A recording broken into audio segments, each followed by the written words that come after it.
So I wanted to give you guys an update on our little seedlings. They are starting to come up. I mean, lots of plants, as you can see. And this just kind of helps hold the moisture in. All right, these babies are a week old now. These are about a week and a half. And then you can see these coming up. Those are going to be tomatoes. These are zucchini, squash, and let's see, got tomatoes. Then this is the tray that we planted last Saturday. And you can barely see the little plants come back up. This is the one we got that the dirt was already in it.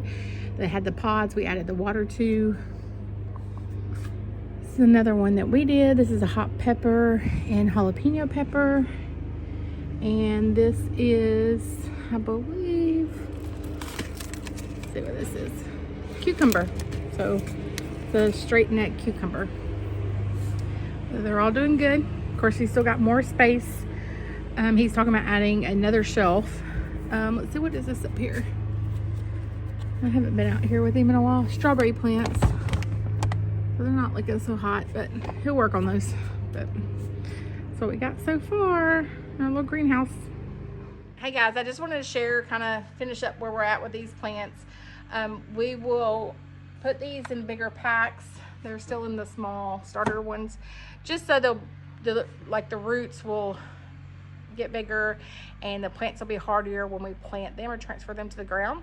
So that's all we have left to do with those. And then as these come up, we'll transfer them to the top and do the same thing. And I'll kind of update you as they continue growing. But we don't have to buy any plants. I do buy like potato sets and onion sets, a few things like that. But we've already done that with the onions. We just had the potatoes to get. But I just want to update y'all our little greenhouse. We love it.